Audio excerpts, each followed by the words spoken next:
निर्वाण के सूचना को देने वाली यह छंद की भाषा है, जिसमें भगवान महावीर स्वामी की निर्वाण की विधि और उसकी तिथि का वर्णन किया गया है। एवं चतुर्दश तिथौ, 14 की तिथि ही भगवान की निर्वाण तिथि मानी जाती है। यद्यपि हम लोग अमावस्या की प्रातः को भगवान का निर्वाण कल्याणक मनाते हैं, लेकिन वह 14 की ही रात्रि का अंतिम प्रहर और रात्रि की अंतिम स्थिति होती है।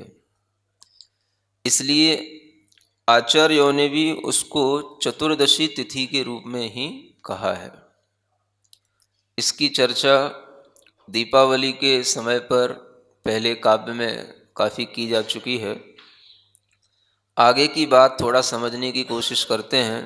अपहृत्य योगान, योगों को अपहृत्य माने रोक करके, संकुचित करके।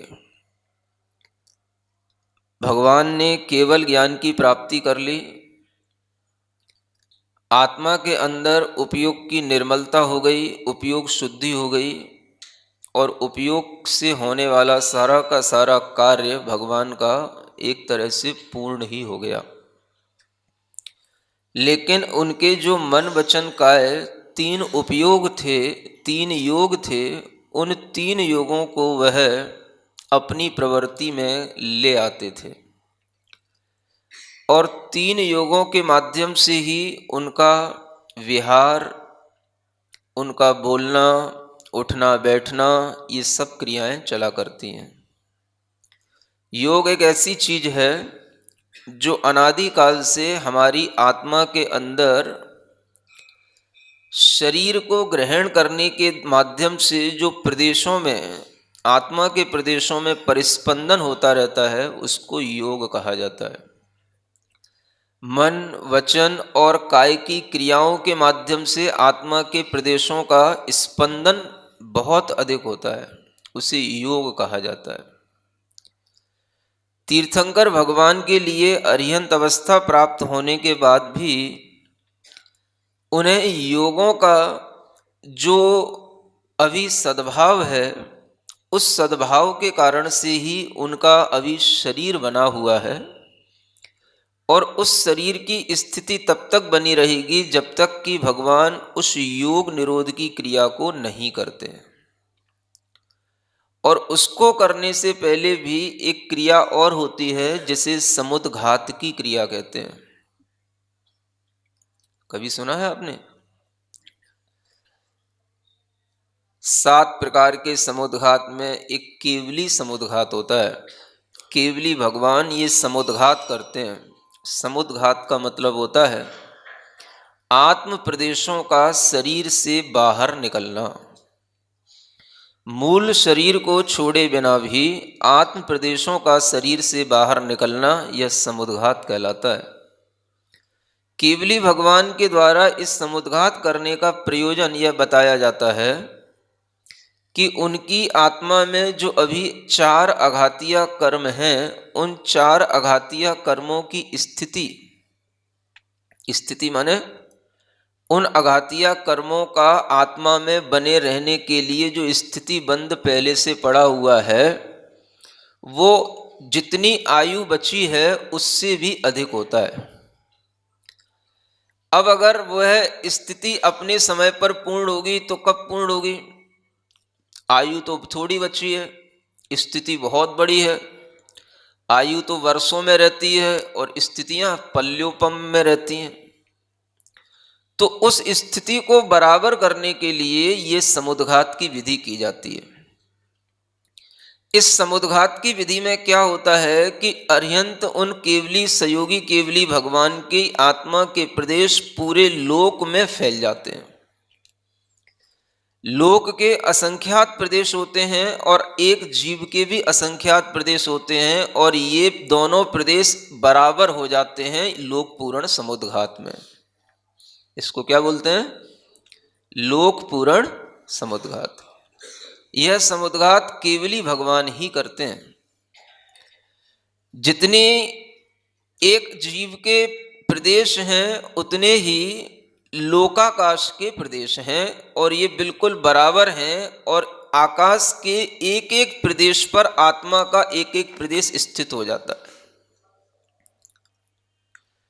इस प्रक्रिया के माध्यम से जो भीतर कर्मों की स्थितियां और अनुभाग होते हैं, जो 4 अघातिया कर्म भी हैं, नाम गोत्र आदि, उन अघातिया कर्मों की स्थिति और अनुभाग ये सब उससे झड़ जाते हैं, कम हो जाते हैं, और वो आयु कर्म के बराबर ही उनकी स्थिति रह जाती है। क्योंकि स्थिति बंध का मतलब यही होता है कि उन कर्मों में जो टाइम पड़ा हुआ है, उन कर्मों में जो ड्यूरेशन पड़ा हुआ है कि वो कर्म इतने समय के बाद ही आत्मा से झड़ेंगे, तो वह कम करने के लिए ही यह लोक पूर्ण समुद्घात किया जाता है। अगर वो नहीं किया जाएगा तो फिर आत्मा को आयु के समय पर, आयु की पूर्ण समाप्ति पर इन कर्मों की स्थितियों के सद्भाव में कभी भी मुक्ति नहीं हो पाएगी। तो यह लोक पूर्ण समुद्घात में उन कर्मों की स्थितियों को आत्मा के अंदर जो आयु कर्म है उसके बराबर बनाने के लिए लोक पूर्ण समुद्घात किया जाता है। जैसे आप लोगों की बहुत बड़ी बड़ी साड़ियां होती हैं,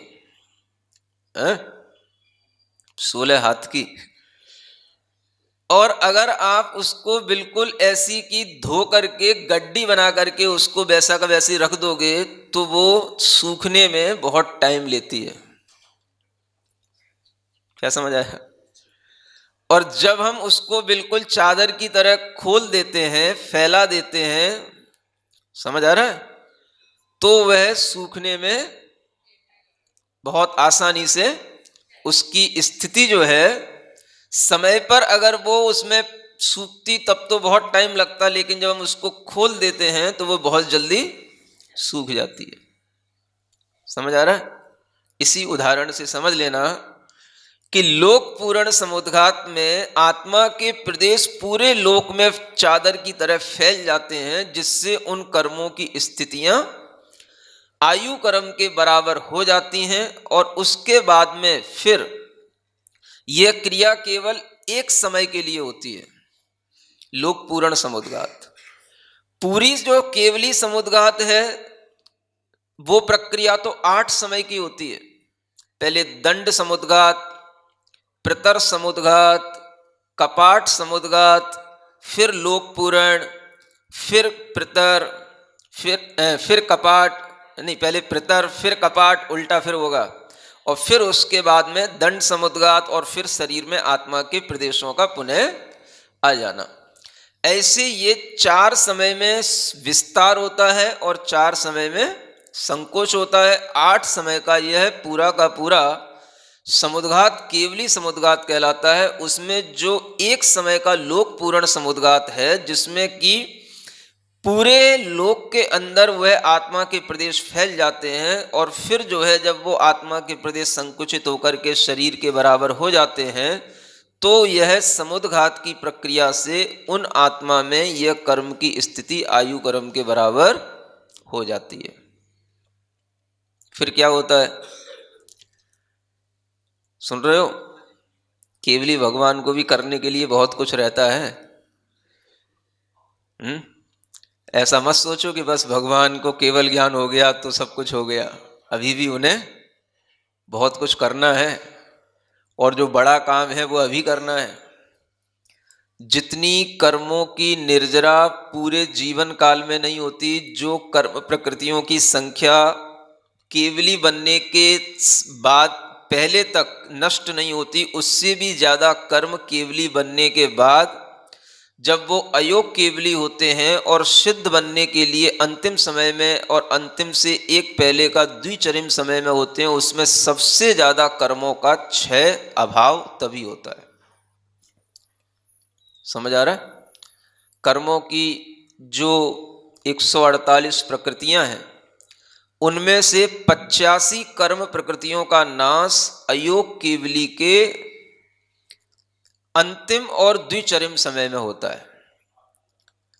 यानी द्विचरम समय में 72 प्रकृतियों का नाश होता है। द्विचरम समय माने लास्ट से सेकंड वाला, और बिल्कुल लास्ट के समय पर 13 कर्म प्रकृतियों का नाश होता है। इतनी 85 कर्म प्रकृतियों का नाश वह सिद्ध बनने से पूर्व करते हैं, तब जाकर के वो सिद्ध आत्मा बनता है। तो ये कर्म प्रकृतियों का नाश करने के लिए ये प्रक्रिया चल रही है। इसलिए भगवान को अरिहंत बनने के बाद भी 2 शुक्ल ध्यान करने होते हैं। कितने? 4 शुक्ल ध्यान होते हैं। उनमें से दूसरे शुक्ल ध्यान से केवल ज्ञान की प्राप्ति हो जाती है। उसके बाद में वह 13वें गुण स्थान में सयोग केवली भगवान कहलाते हैं।